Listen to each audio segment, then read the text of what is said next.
Ladies and gentlemen, welcome back to Unified Championship Wrestling Frostbite. Once again this evening, we have Rhys Gibson making his way to the ring. We saw this young man earlier in the evening defeating the debuting Jimmy Conway, but now he's got himself an opportunity at the #1 contendership for the Unified Light Heavyweight Championship. Certainly impressive, but you definitely see he's still a couple of welts on his chest. He's sort of holding himself stomach a little bit. Wondering if he's a bit too beaten up to be wrestling here tonight. Yeah, and a lot on the line as well for this one, so 100%. Well, out comes his competition. Definitely nobody to snare at. TJ Isles. And my bet is this should be a pretty electric match. These guys can both go. Absolutely. TJ, of course, was part of In the Zone with Dan Crick here in Christchurch, where they both went up to train at Farley Dojo. While Dan made his way back down here, TJ is sharing his time between Unified down here in the South Island and, of course, competing for New Japan Pro Wrestling Tamashii up in Auckland with Farley Dojo. This man is certainly experienced. He's got a gateway to present himself to the entire world. He's down here in Kaiapoi tonight, looking for a chance at the Light Heavyweight Championship. I mean, you've got to say, with Gibson already having a bit of a beating this evening earlier on, I would say my money's on TJ pretty early on. Coming fresh, ready to go. I'd definitely be sharing that opinion, John. But Rhys Gibson, especially since joining the Gun Cabinet a few shows ago, has been showing a bit of a sneakier side. He's been showing a bit more underhanded than you'd expect. So maybe he's got a trick or two in his book to try and pull out the win for against TJ tonight. Either way, we're about to find out.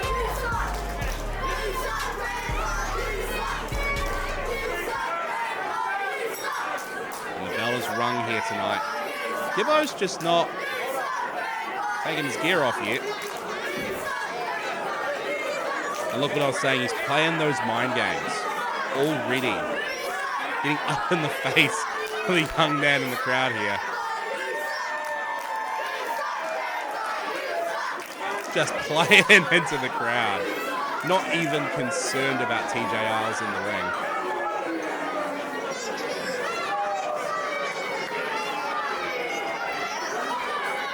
I'm not quite sure what point he's going to prove here. Whether it's just stalling delay tactics because he maybe knows what's facing him in the ring. Maybe a stiffer competition than what he had earlier this evening. I mean, the referee is counting here. He's up to a 6 count. Oh, gears off. He's back in the ring. Oh, backfired almost instantly. TJ Isles just straight at him. Flurry of blows. I feel like Gibbo was just hoping that... Over. And this is what I expect from these two. This should be fast. This should be furious. This should be absolutely full noise. Barely have time to keep up with what I'm saying here. These two are just so quick. Ooh. Big back elbow in the corner. TJ picking him up. Gibbo just being hoisted around the ring here. And down he goes like a ton of bricks. London Bridge is falling down indeed, John.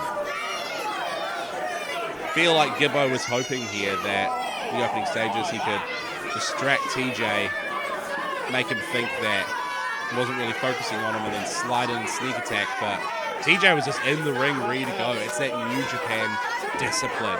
Always ready on the attack, ready to go.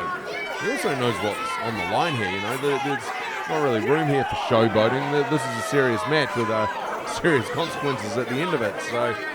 Absolutely. If you want to give yourself a chance at the silverware, you've got to have your head screwed on. Absolutely. And TJ Isles is one hell of a competitor. I mean, as is Rhys Gibson, as we've seen, but he's already been through the ringer this evening, so more than anyone, he should be coming into this with his absolute game at the face on. Seems like he was and he sends him into the post. It could be all he needs to get some ground in this match early on. Getting ready for a game changer here, John. Oh, another slam to the head. Trying to get some of that blunt force trauma here. Gibbo seeing how Concussion affected Morales earlier this evening. First hand, trying to install some of that with TJ, but not having much luck. TJ comes firing back. Directly into the turnbuckle again. The ring post has been taking its own amount of punishment this evening. I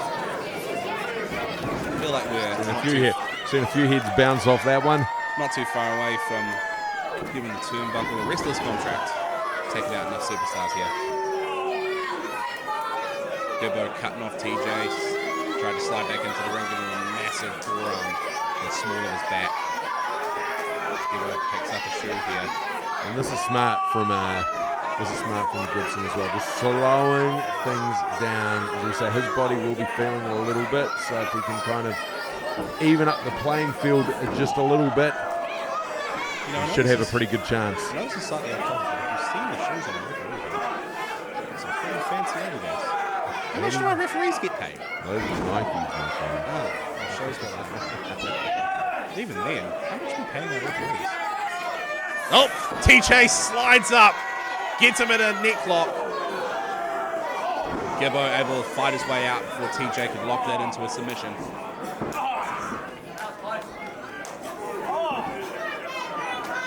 As I was talking about earlier, Gibbo is sneaky. He's learned some things from Ray Gunn and the other members of the gun cabinet. He's done with fighting fear. He just wants to fight to win. TJ showing some fire back. Gibbo picked up. And slammed down. I'm not even quite sure what happened there. I think his knee gave up like we saw Rhys sort of going to work on his leg just a few minutes ago. And seems to be paying dividends for it. Absolutely. I'd say smart play here from Gibson, like, bringing TJ's body to the same level that his is. Huge drop kick there. Talk about seeing some impact on Gibbo's chest as he's making his way to the ring. Certainly going to see that on TJ now after that drop kick. Here we go again.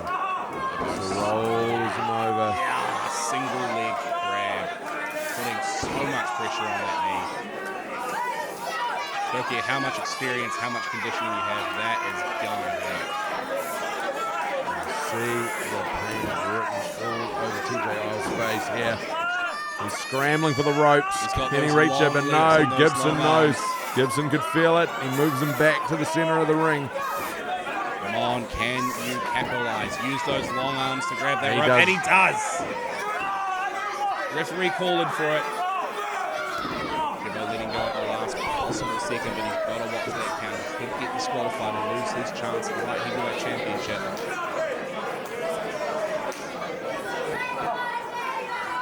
Gibbo's definitely not moving as fast as he normally does. He's clutching his stomach, he's clutching his arm. Definitely feeling the effects from his natural combo in that section. Massive forearm to the chest, almost in the throat there.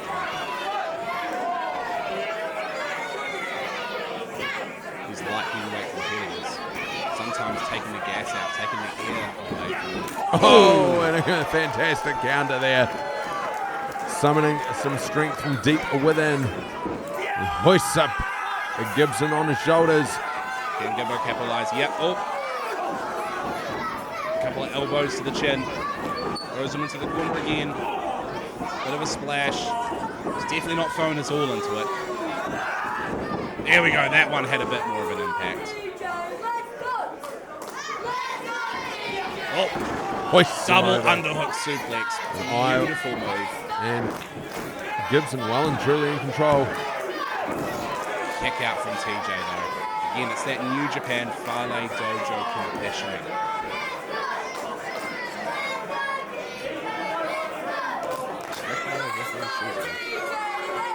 You really got to think about those DMX, don't you? He looks like a footlocker.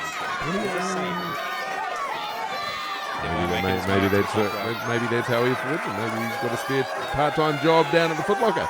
Potentially, as Gibbo goes for the... Gets caught by a cutter here by TJ. Now let's focus on the match. 2, 3. Huge. TJ Isles sneaks away with the victory there. countering Gibbo at just the right moment there. What a move, John.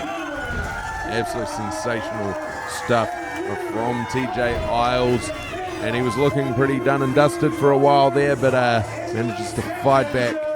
Beginning of this match, it looked like Gibbo was trying to lure TJ into a false sense of security, but it was TJ all along who managed to set up the trap there. And so there's a coveted contract right there